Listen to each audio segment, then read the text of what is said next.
Good afternoon students, class 12th का batch है।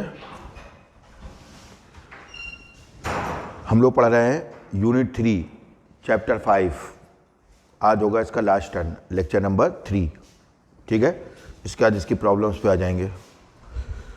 इसके बाद फिर यूनिट 4। यूनिट 4 कौन सी है? EMI and AC। ठीक है,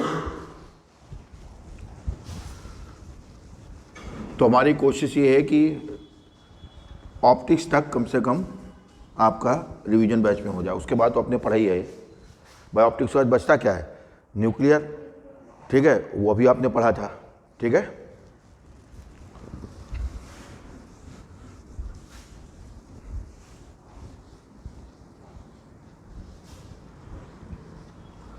तो रिवीजन बैच में आप देख रहे हैं एक चैप्टर में किसी में 3 टर्न, किसी में 4, मैक्सिमम 5 टर्न है। ठीक है, अब अगर अभी तक हम केवल थ्योरी के लेक्चर जोड़ें तो 3 यूनिट ख़त्म हो गई हैं और मुश्किल से 25 लेक्चर होंगे, 24 से 25 आज का मिला के। समझ गए? यानी 3 यूनिट, यानी कम से कम आप कह सकते हो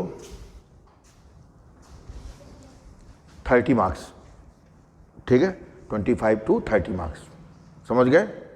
30 मार्क्स। नहीं समझे? और मुश्किल से 25 लेक्चर, लेकिन उसके साथ प्रॉब्लम्स करनी बहुत ज़रूरी है। ठीक है, क्योंकि आप जानते हैं कोई भी बहुत कम क्वेश्चन ऐसे होते हैं जो स्ट्रेट वे में आते हैं। ठीक, डायरेक्ट थ्योरी ना पूछ करके थ्योरी का यूज़ करते हैं वो कॉन्सेप्चुअली।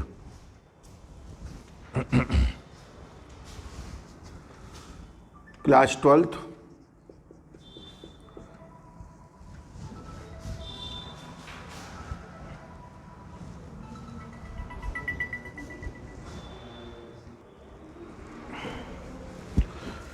Revision chapter 5 lecture 3। तो उसकी थ्योरी का लास्ट टर्न है। कल हम लोग उसकी क्या देखेंगे? प्रॉब्लम्स। कम प्रॉब्लम्स हैं इसमें, ट्राई करके आना घर से। और ज़्यादातर प्रॉब्लम्स जो हैं, जो आज हम थ्योरी पढ़ा रहे हैं उससे रिलेटेड है। ठीक है, सम डेफिनेशंस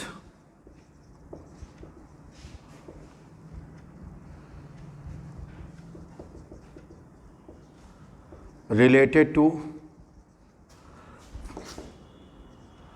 magnetic materials।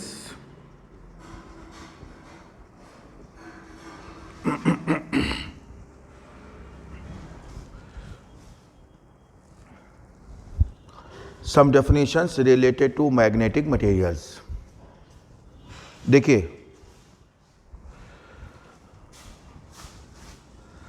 तो सबसे पहले एक नोट करें जो कि सबसे इम्पॉर्टेंट है। 2 नोट लिखाएंगे, पहला ये, उसके बाद आगे बढ़ेंगे। अब जैसे ये एक्सटर्नल मैग्नेटिक फील्ड है, वैक्यूम में ले रहे हैं।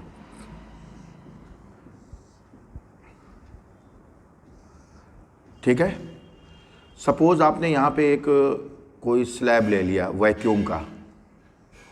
वैक्यूम में है ये, इमेजिनरी स्लैब ले लिया। स्लैब का मतलब कोई चौकोर टुकड़ा, स्लैब भी नहीं जानते हो। सपोज इसके क्रॉस सेक्शन से कितनी लाइंस पास हो रही हैं? 10 लाइंस। जैसे स्लैब है,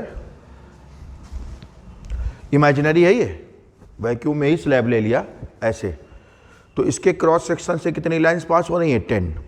समझ गए? अब डायामैग्नेटिक सब्सटेंस ले लिया, उतनी जितना हमने वैक्यूम लिया था, सेम उसी शेप का क्या ले लिया। और मैग्नेटिक फील्ड हर जगह सेम है। यहाँ पे मैग्नेटिक फील्ड को किससे लिख रहे हैं? H से। क्यों? अभी बता रहे हैं अभी आपको। ठीक है,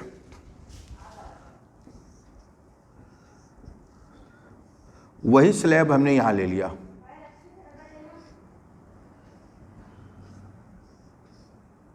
उतने बड़ा स्लैब, क्रॉस सेक्शन एरिया दोनों का सेम, डायामैग्नेटिक। इससे कितनी लाइंस पास हो रही हैं? 7। समझाने के लिए एग्जांपल ले रहे हैं फर्जी टाइप का। कितनी लाइंस पास हो रही हैं? 7। कम क्यों हो गई? क्योंकि जो डायामैग्नेटिक सब्सटेंस होता है वो कहाँ मैग्नेटाइज होता है? Opposite to the direction of external magnet. तो जैसे एक्सटर्नल है टुवर्ड्स राइट, एक्सटर्नल कहाँ है? टुवर्ड्स राइट, और इंटरनल हो गया लेफ्ट। तो ये जो इंटरनल है ये इसके मैग्नेटिक फील्ड को क्या करता है? कम कर देता है। इसको हम किससे लिख दें? आई से, आई वेक्टर। इंटरनल कह दो, इंड्यूस कह दो, ठीक है? अभी नहीं समझे? तो जब वैक्यूम था यहाँ पे तो इतने एरिया से कितनी लाइंस पास हो रही थी? 10। और जब डायमैग्नेटिक सब्सटेंस रख दिया, उसी का लग नहीं रहा, मान लो सेम, अरे ज़्यादा नहीं लग रहा, थोड़ा सेम मान लो, ठीक है? तो कितनी लाइंस पास हो रही हैं? 7। समझ आया? इसी का हम पैरा ले लें। क्या ले लें? पैरा, पैरामैग्नेटिक सब्सटेंस, ठीक है?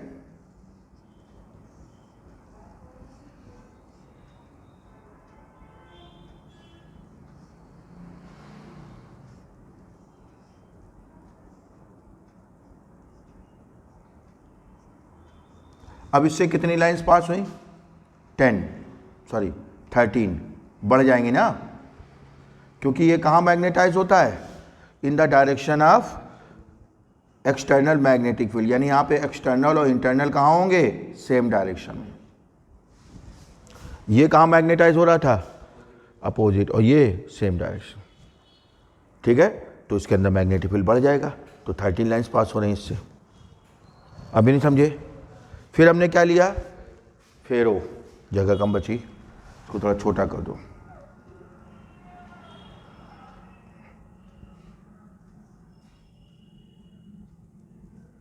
ठीक है? अब लिया फेरो। बस इसी को ध्यान रखोगे तो आपको पूरे जीवन सारी चीजें ध्यान रहेंगी।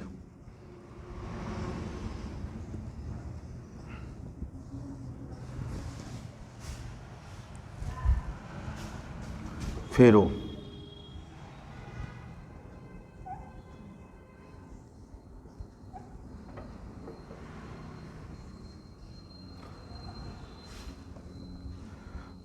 उसी डायमेंशन का यहां भी ले लिया।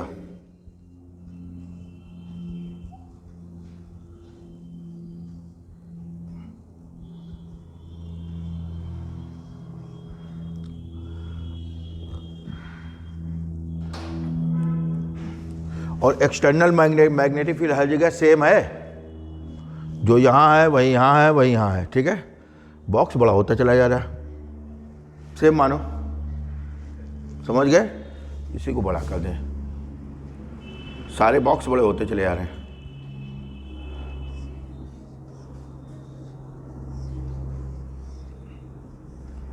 क्लियर?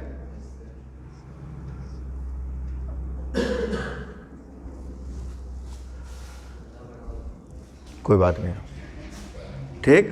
सेम मानो। कैसा मानोगे? सेम। यहां तक कोई दिक्कत? अब इससे कितनी लाइंस पास हो रही हैं? मान लेते हैं 70 लाइंस, क्योंकि ये बहुत स्ट्रांगली मैग्नेटाइज होता है। कहाँ? In the direction of external magnet, strongly magnetize होता है, ठीक है? अभी नहीं समझे? तो अगर हम इसके लिए रेशियो निकालें, डाया में जो लाइन पास हो रही है अपॉन में वैक्यूम में उतने एरिया से, तो क्या आ जाएगा? 7/10.7। यहां पे रेशियो निकालें, 13/10 1.3। यहां रेशियो निकालें 70/10 कितना? 7। तो ये जो हमने आपको बताया है, ये जो हमने सर्कल के अंदर लिखा है, ये बता रहा है relative magnetic permeability, mu R, relative magnetic permeability, मतलब उस मीडियम की परमीबिलिटी अपॉन वैक्यूम की परमीबिलिटी। रिलेटिव परमीबिलिटी का मतलब होता है permeability of medium, permeability of medium upon permeability of vacuum, ठीक है?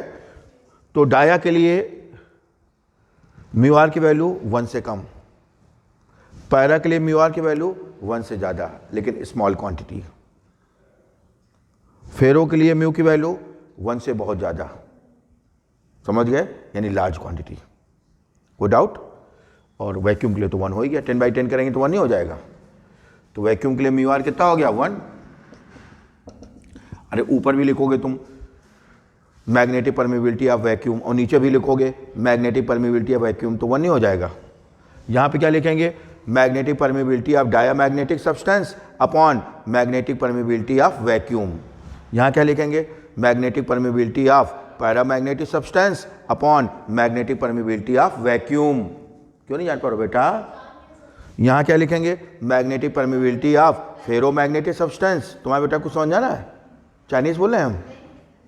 तो magnetic permeability of ferromagnetic substance upon magnetic permeability of vacuum. तो म्यू आर का मतलब ही होता है mu upon mu naught. Mu R का मतलब क्या होता है? म्यू अपॉन म्यू नॉट, यानी उस मीडियम की मैग्नेटिक परमेबिलिटी अपॉन किसकी? वैक्यूम की, म्यू अपॉन म्यू नॉट। तो ये एग्जाम्पल आपको पूरे जीवन याद रखना है, पूरी लाइफ, समझ गए? इससे क्या होगा? आप काईएम निकाल लोगे, क्योंकि म्यू आर इक्वल टू क्या होता है? 1 प्लस काईएम। ठीक है? और इस चैप्टर से ज़्यादातर शॉर्ट क्वेश्चन आते हैं, वो इसी से हो जाते हैं, समझ गए? कोई डाउट? तो ये एग्जाम्पल पूरे जीवन भर ध्यान रखोगे। तो म्यू आर की वैल्यू वैक्यूम के लिए 1, डायामैग्नेटिक के लिए 1 से कम, पैरा के लिए 1 से ज़्यादा, फेरो के लिए 1 से बहुत ज़्यादा। ठीक है? इसी से हम काईएम निकाल सकते हैं। तो पहला तो आपको ये नोट ध्यान रखना है, ठीक। दूसरा नोट क्या ध्यान रखना है आपको? 3 प्रकार के मैग्नेटिक फील्ड होते हैं। कितने प्रकार के मैग्नेटिक फील्ड होते हैं? 3 टाइप के। पहले इसको नोट करें।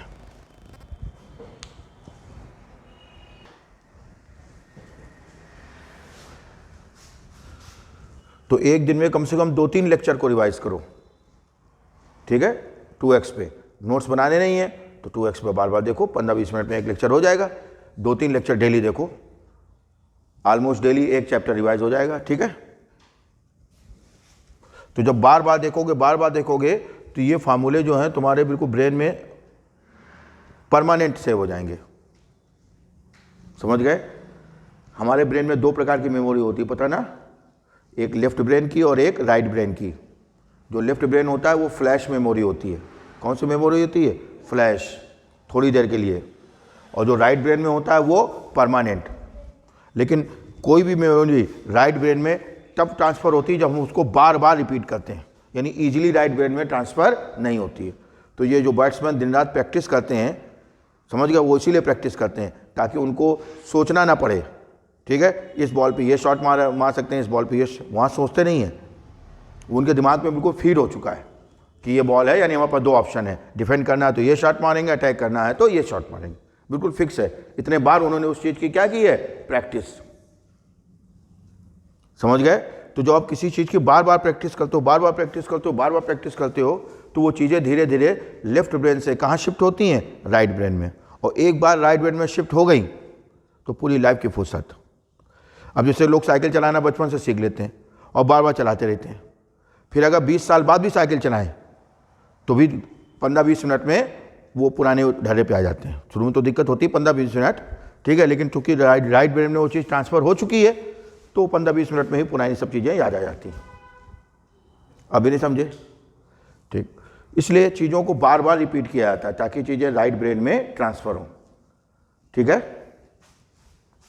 तो कम से कम एक दिन में 3-4 लेक्चर रिवाइज करो 2x स्पीड पे, 15-20 मिनट में एक लेक्चर हो जाएगा, ठीक है?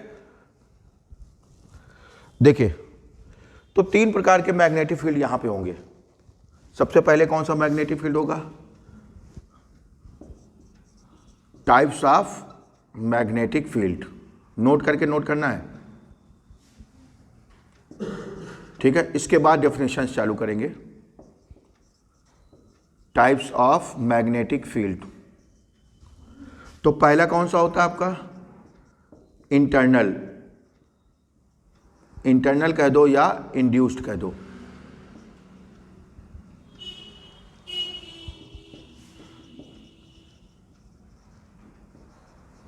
जिसको हम लोग कहते क्या है, इंटेंसिटी ऑफ मैग्नेटाइजेशन।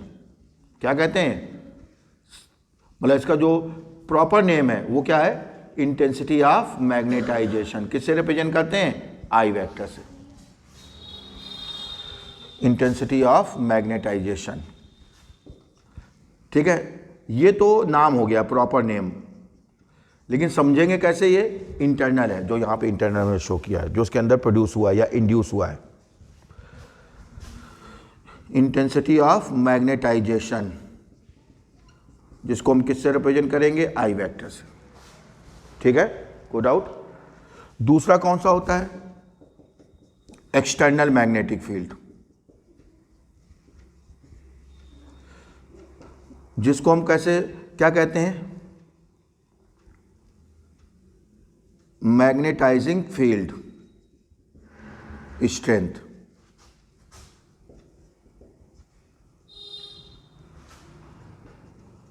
इसको एच वेक्टर से लिखेंगे। मैग्नेटाइजिंग फील्ड स्ट्रेंथ कह दो या इंटेंसिटी ऑफ मैग्नेटाइजिंग फील्ड कह दो, मैग्नेटाइजिंग फील्ड स्ट्रेंथ या इंटेंसिटी ऑफ मैग्नेटाइजिंग फील्ड, ठीक है। तीसरा, इन दोनों का रिजल्टेंट, नेट मैग्नेटिक फील्ड।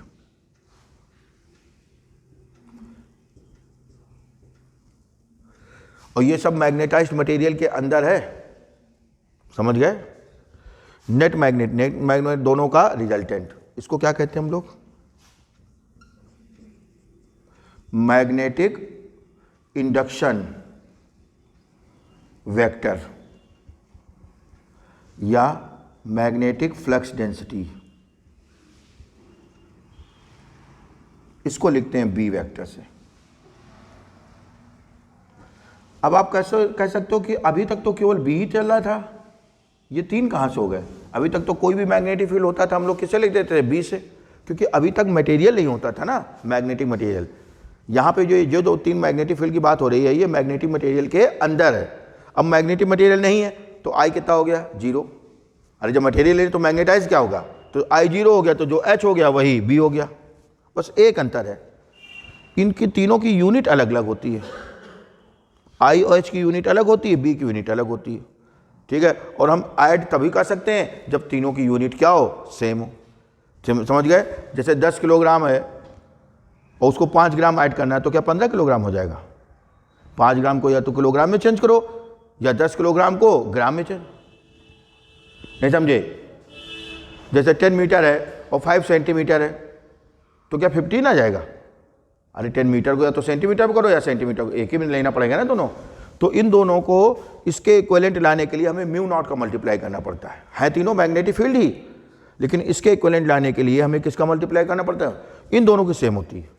समझ गए। तो नेट मैग्नेटिक फील्ड क्या हो जाएगा, बी वेक्टर इक्वल टू,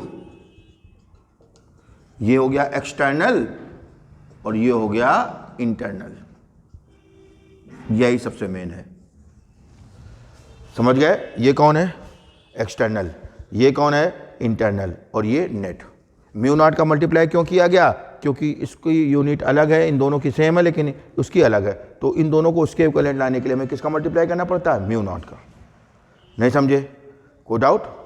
समझे। जैसे पोटेंशियल डिफरेंस भी इलेक्ट्रिक फील्ड को रिप्रेजेंट करता है और इंटेंसिटी ऑफ इलेक्ट्रिक फील्ड जो है ये भी इलेक्ट्रिक फील्ड को रिप्रेजेंट करता है, लेकिन इसको V के इक्विवेलेंट लाने के लिए हमें किसका मल्टीप्लाई करना पड़ता है, D का।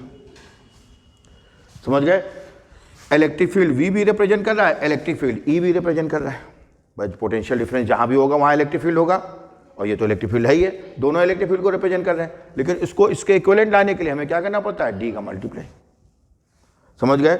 तो ये भी मैग्नेटिक फील्ड है लेकिन इंटरनल है, ये भी मैग्नेटिक फील्ड है लेकिन एक्सटर्नल है, और ये नेट है। नेट का मतलब टोटल रिजल्टेंट, और इन दोनों को इसके इक्विवेलेंट लाने के लिए हमें किसका मल्टीप्लाई करना पड़ता है, म्यू नॉट का। समझ गए।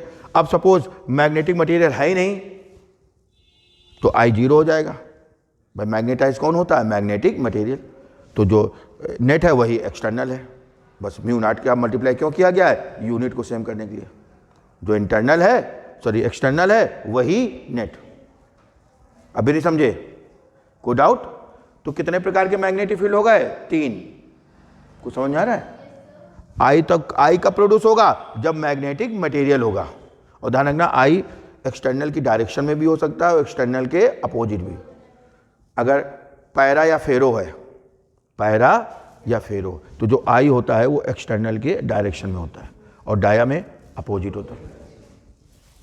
तो जब इसका वेक्टर साइन हटाएंगे डाया में तो माइनस हो जाएगा, बीच में अपोजिट हो जाएगा ना डाया में। और जब हम पैरा फेरो की बात करेंगे तो सेम, तो दोनों सेम ऐड हो जाएंगे। अभी नहीं समझे? यहाँ तक कोई दिक्कत? ठीक, पहली definition.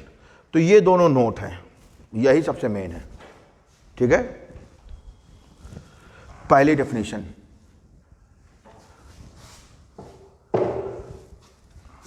Intensity of magnetisation. Intensity of magnetisation किससे रिप्रेजेंट करते हैं? आई वेक्टर से। तो जब भी किसी मटेरियल को हम कहाँ रखते हैं? एक्सटर्नल मैग्नेटिक फील्ड में। जब भी हम एक्सटर्नल मैग्नेटिक फील्ड कहेंगे तो उसका मतलब मैग्नेटाइजिंग फील्ड। ठीक है, तो वो मैग्नेटाइज हो जाता है। क्या हो जाता है? यानी उसके अंदर क्या प्रोड्यूस हो जाता है? Magnetic dipole movement. क्या प्रोड्यूस हो जाता है? समझ गए? मान लेते हैं total magnetic dipole movement produce हुआ M vector.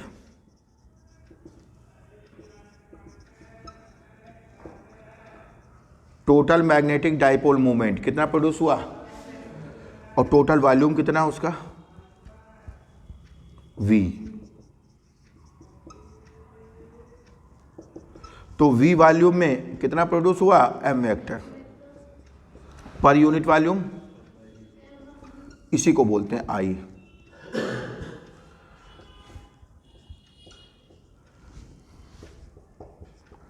Intensity of magnetization. Magnetization produced in a magnetized material। Magnetized material क्या हो जाएगा? I vector equal to M vector upon V. Definition क्या हो गई? Magnetic dipole movement produced in per unit volume of a magnetized material. समझ गए? Is called intensity of magnetization produced in that magnetized material. ठीक है, लिखिए। When a magnetic material, when a magnetic material is placed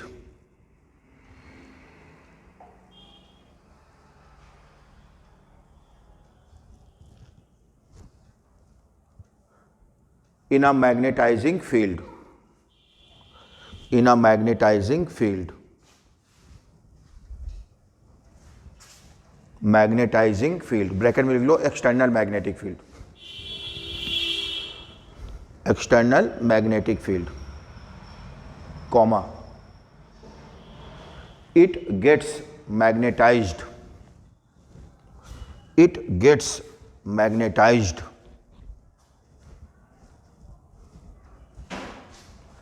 that is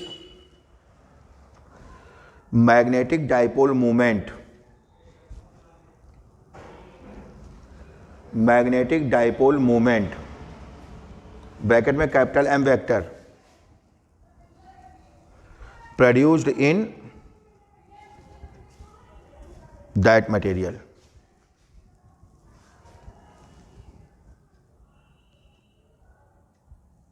para change करके inverted comma लिखें। The magnetic dipole movement, the magnetic dipole movement produced in per unit volume, per unit volume of a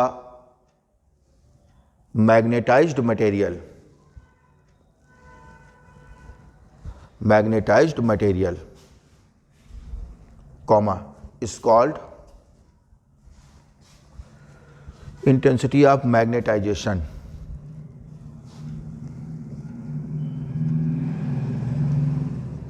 of that material.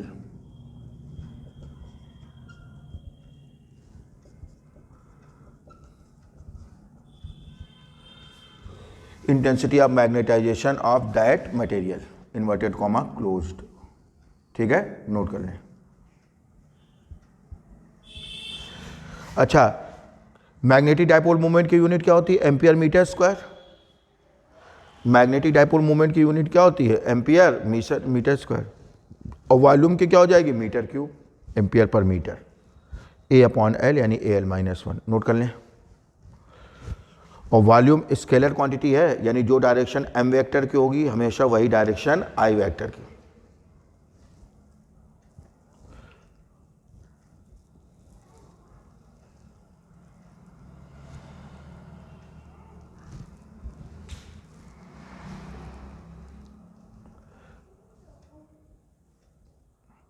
जरूरी नहीं ये note करो, आप सीधे ये इसको नोट कर सकते हो, समझाने के लिए बताया, फिर भी नोट कर लो चाहो तो, क्योंकि जब पेपर के एक दिन पहले देखोगे तो याद आ जाएगा, बीच में तो देखोगे नहीं.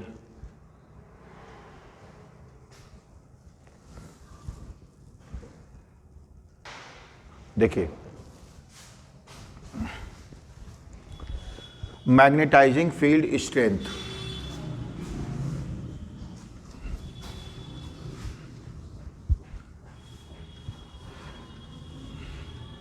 यानी सेकंड वाले की डेफिनेशन बता रहे हैं. ठीक है, मैग्नेटाइजिंग फील्ड स्ट्रेंथ, या इसको आप कह सकते हो इंटेंसिटी ऑफ मैग्नेटाइजिंग फील्ड. देखो कंफ्यूजिंग है ये. अभी तो हमने क्या देखा था? इंटेंसिटी ऑफ मैग्नेटाइजेशन, वो मटेरियल की प्रॉपर्टी थी, और ये इंटेंसिटी ऑफ मैग्नेटाइजिंग फील्ड है, ये किसकी प्रॉपर्टी है? मैग्नेटिक फील्ड की, यानी एक्सटर्नल मैग्नेटिक फील्ड की. ठीक है, तो जो मैग्नेटिक फील्ड जितना ज़्यादा मैग्नेटाइज कर सकता है किसी मैग्नेटिक मटेरियल को, जो मैग्नेटिक फील्ड कितना ज़्यादा मैग्नेटाइज कर सकता है मैग्नेटिक मटेरियल को, ठीक है, उसकी मैग्नेटाइजिंग फील्ड स्ट्रेंथ उतनी ही ज़्यादा होगी. जैसे आपने एक मटेरियल लिया, एक बार उसको H1 में रखा, एक बार H2 में रखा, दो अलग अलग मैग्नेटिक फील्ड हैं, एक H1 है और एक, तो H1 में ज़्यादा मैग्नेटाइज हुआ, H2 में कम मैग्नेटाइज हुआ, तो यानी किसकी मैग्नेटाइजिंग फील्ड स्ट्रेंथ ज़्यादा है? H1 की. समझ गए? यानी capability to magnetize a magnetic material, capability to magnetize a magnetic material is called magnetizing field strength of that magnetizing field. नहीं समझे? लिखिए. The capability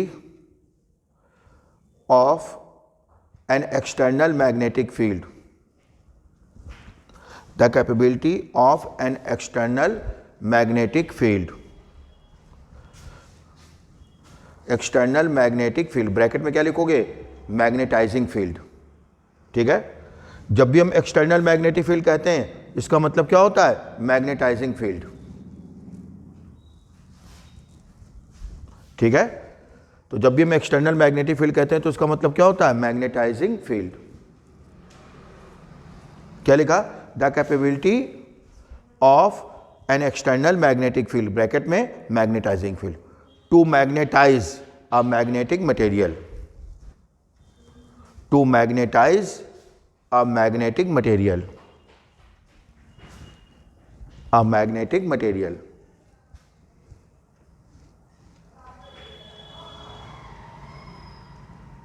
comma, is called magnetizing field strength, magnetizing field strength of that material.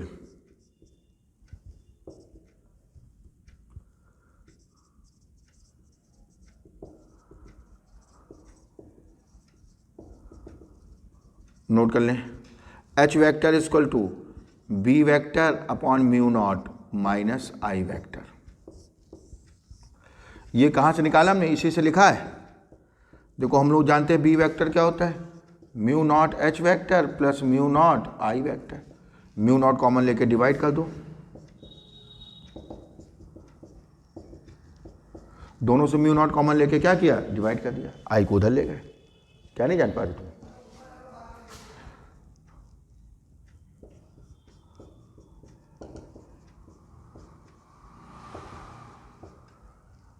बल्कि ऐसे लिखो, इसको मत लिखो।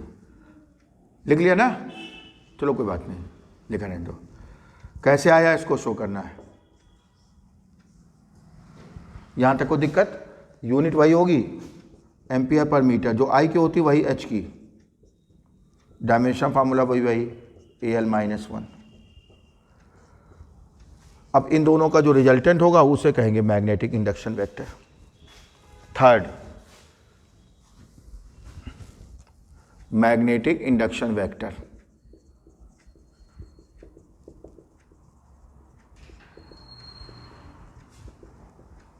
किससे रिप्रेजेंट करते हैं, बी वेक्टर से। इसी को कहते हैं magnetic flux density.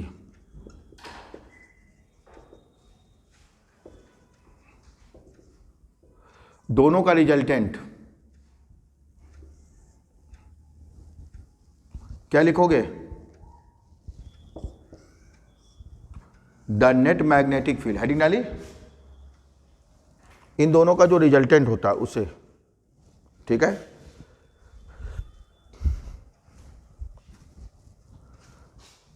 The net magnetic field produced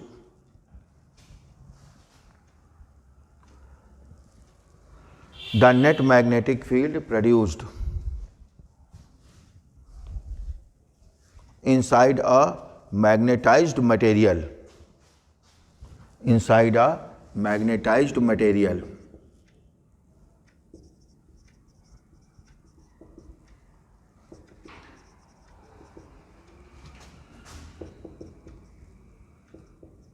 comma is called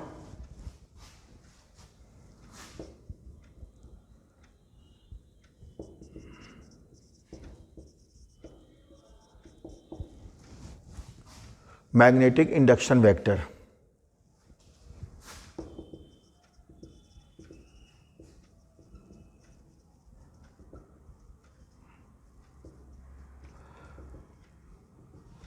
ठीक है, नोट कर लें। बी की यूनिट क्या होती है, आप जानते हो, न्यूटन पर ampere metre, weber per metre square, tesla, gauss, यहाँ एक ही लिख रहे हैं। डायमेंशन फार्मूला एल से एल कट जाता है, T-2 A-1।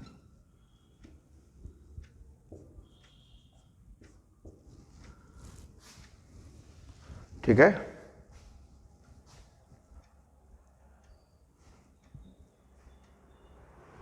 चौथी डेफिनेशन,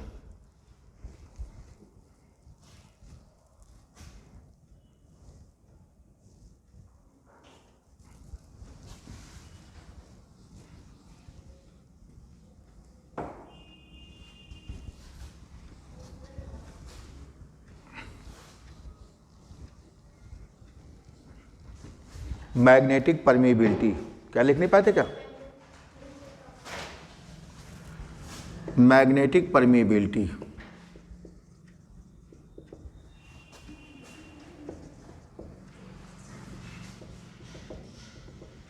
किससे रिप्रेजेंट करते हैं, म्यू से। Magnetic permeability of a magnetic material,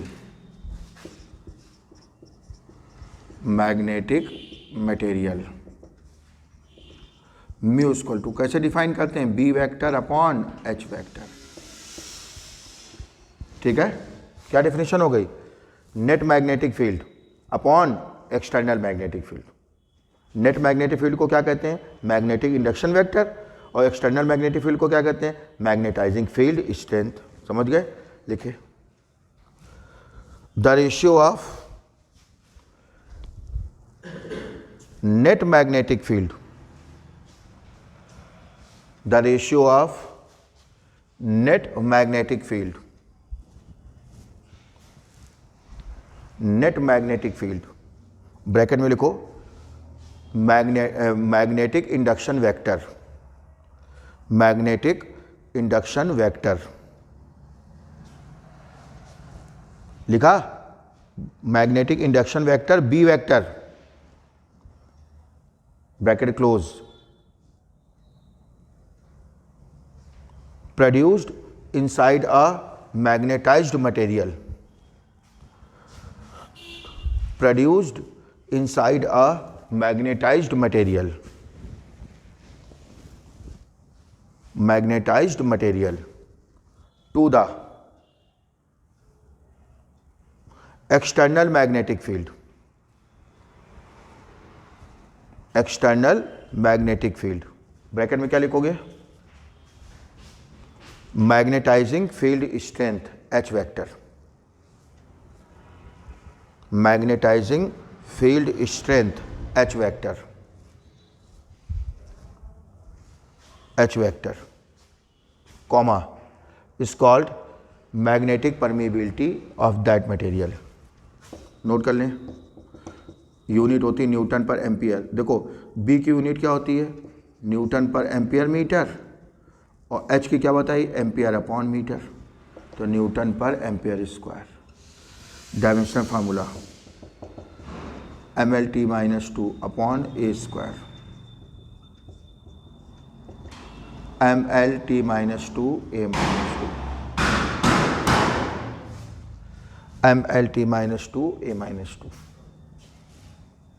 note कर लिया। चौथा रिलेटिव, पांचवा रिलेटिव मैग्नेटिक परमिबिलिटी, दो और बची बस। रिलेटिव मैग्नेटिक परमिबिलिटी किससे लिखते हैं इसको, म्यू आर से।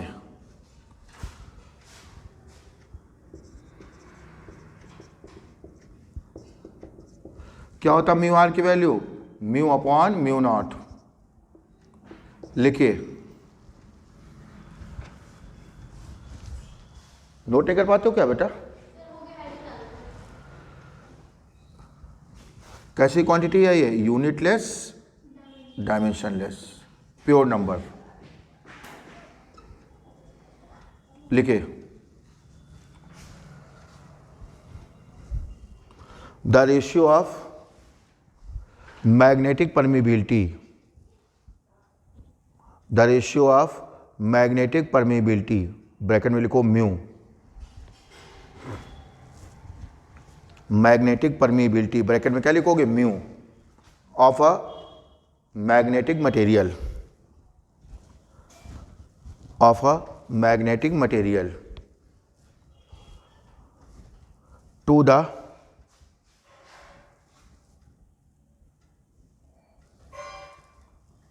Magnetic permeability of vacuum,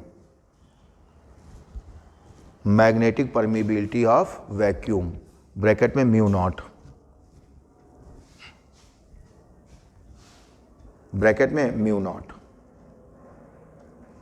comma is called relative magnetic permeability, relative magnetic permeability of that material, of that material। Note करें जल्दी।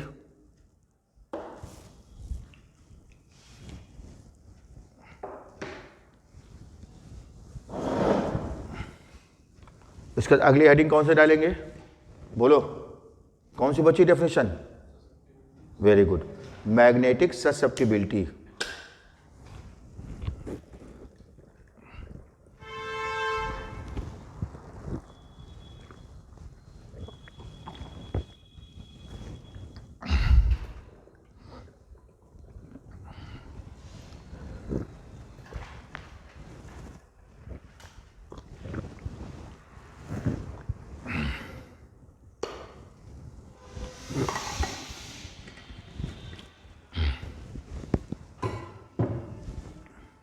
सुनिए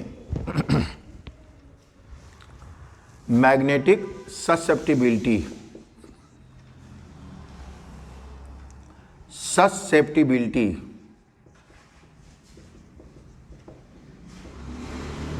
किससे रिप्रेजेंट करते हैं? काई एम से। मैग्नेटिक ससेप्टिबिलिटी, ससेप्टिबिलिटी एक साथ पढ़ेंगे, ससेप्टिबिलिटी, ठीक है। अरे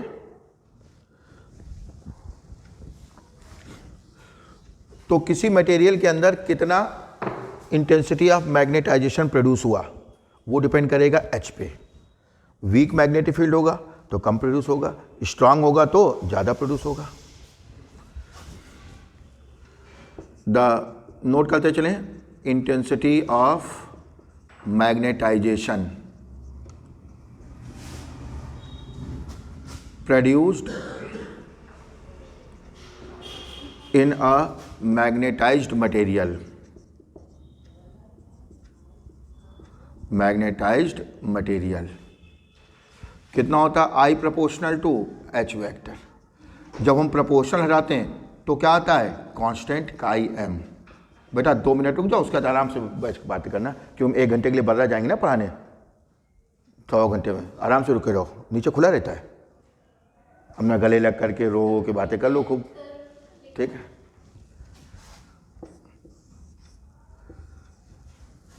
तो कितना इंटेंसिटी ऑफ मैग्नेटाइजेशन प्रोड्यूस होगा ये डिपेंड करेगा एक्सटर्नल मैग्नेटिक फील्ड पे, यानी मैग्नेटाइजिंग फील्ड स्ट्रेंथ पे। भाई वीक मैग्नेटिक फील्ड होगा कम प्रोड्यूस होगा, स्ट्रांग होगा ज़्यादा प्रोड्यूस होगा। प्रपोर्शन हटाया क्या आया? काई एम। काई एम को कहते हैं magnetic susceptibility, magnetic susceptibility of that material. Clear? Chi M की वैल्यू क्या हो गई? I vector upon H vector, यही डेफिनेशन हो गई। कैसे क्वांटिटी है ये? Unitless, dimensionless.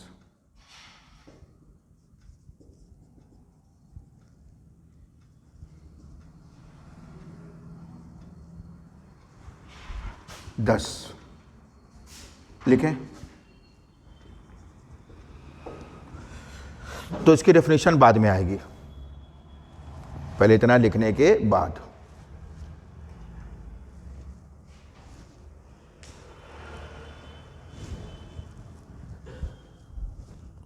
The ratio of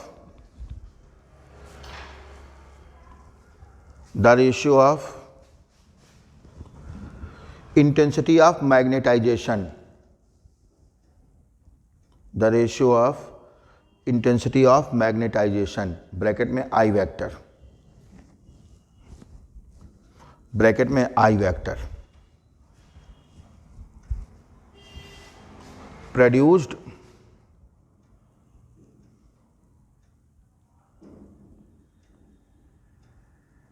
in a magnetized material, in a magnetized material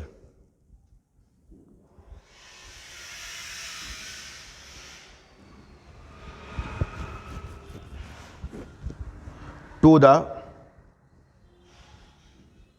magnetizing field strength, magnetizing field strength bracket में H vector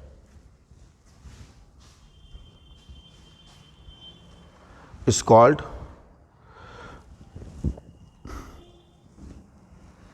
magnetic susceptibility, magnetic susceptibility of that material, that material। ठीक है, note कर लिया सब ना? Relation देख लें 2 minute का।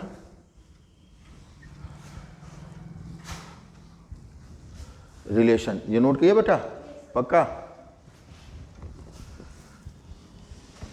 सुनिए, रिलेशन बिटवीन म्यू आर, यही सबसे मेन है, इससे सब शॉर्ट क्वेश्चन हो जाएंगे, and chi M.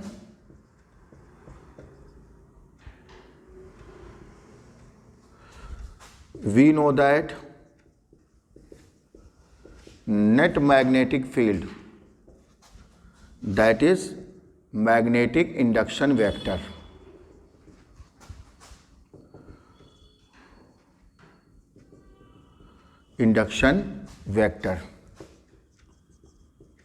produced in a magnetized material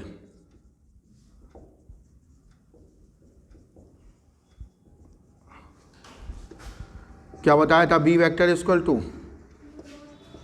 mu naught H vector plus mu naught I vector. नहीं समझे? बोलो बेटा। और बी वेक्टर की वैल्यू क्या, देखो म्यू की वैल्यू होती है B vector upon H vector, तो बी वेक्टर कितना हो जाएगा, म्यू इंटू एच वेक्टर। ये बात समझे? और आई वेक्टर अभी हम लोगों ने देखा chi M into H vector.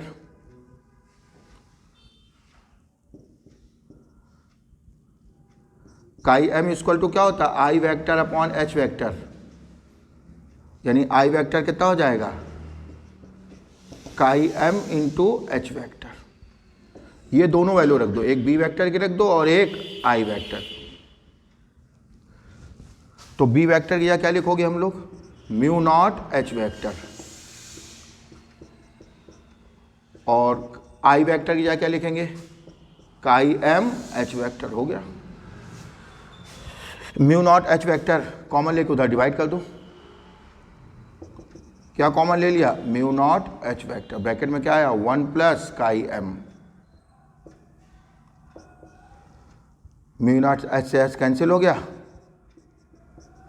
Mu upon mu naught 1 plus chi M, यानी mu R equal to 1 plus chi M.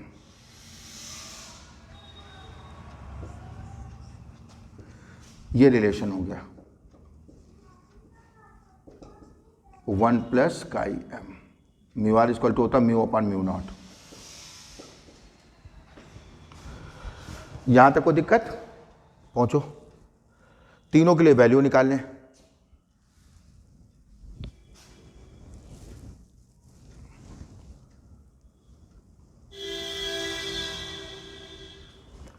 तो हमने बी वेक्टर की वैल्यू क्या रखी, म्यू एच वेक्टर वहां से, और आई वेक्टर की वैल्यू क्या रखी हमने, काई एम इंटू एच वेक्टर। ये दो वैल्यू रखी हम लोगों ने। म्यू नॉट एच वेक्टर दोनों से कॉमन ले लिया, एच वेक्टर से एच वेक्टर कट गया, म्यू नॉट से डिवाइड कर दिया, ये म्यू आर हो गया। यहां तक पहुंचे?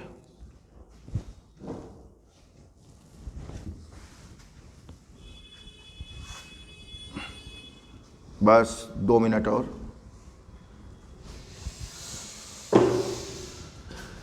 तो म्यू आर इक्वल टू हम लोगों ने क्या निकाला, 1 प्लस काई एम, यानी chi M equal to 1 minus mu R. ठीक है, अब ध्यान से देखना। नहीं, chi M equal to mu R minus 1, mu R. अब जरा देखो डायामैग्नेटिक के लिए, फॉर डायामैग्नेटिक सब्सटेंसेस,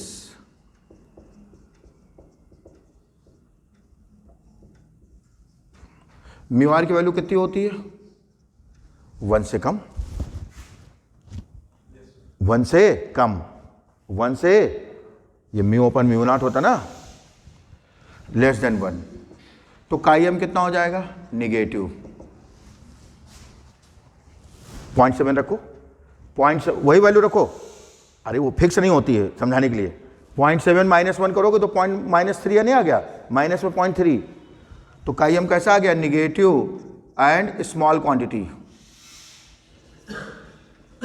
बस सारे क्वेश्चन इसी से हो जाएंगे। ये म्यू आर और ये chi M for paramagnetic substance. Mu R की वैल्यू क्या होती है, 1 से ज़्यादा, देखो 1.3, 1.3। यही एग्जाम्पल ध्यान रखना पूरे जीवन, मरते दम तक, आखिरी सांस तक, बाकी आने वाली जनरेशन को भी बता के जाना। इससे क्या होगा, इन तीनों मटेरियल में कभी कंफ्यूजन नहीं होगा। कि इसका म्यू आर कितना होता है, देख के तुरंत बता दोगे डायामैग्नेटिक है, पैरा है कि फेरो है, चाहे म्यू आर दिया जाए काईएम दिया जाए। याद करोगे केवल किसको, वो एग्जाम्पल। म्यू आर पता होगा काईएम नहीं निकाल पाओगे। अब यहाँ 1.3 रखो, 1.3 माइनस 1 तो कितना आ गया 0.3, नहीं समझे, यानी कैसा आ रहा काईएम पॉजिटिव लेकिन small quantity, positive and small quantity यानी 1 से कम।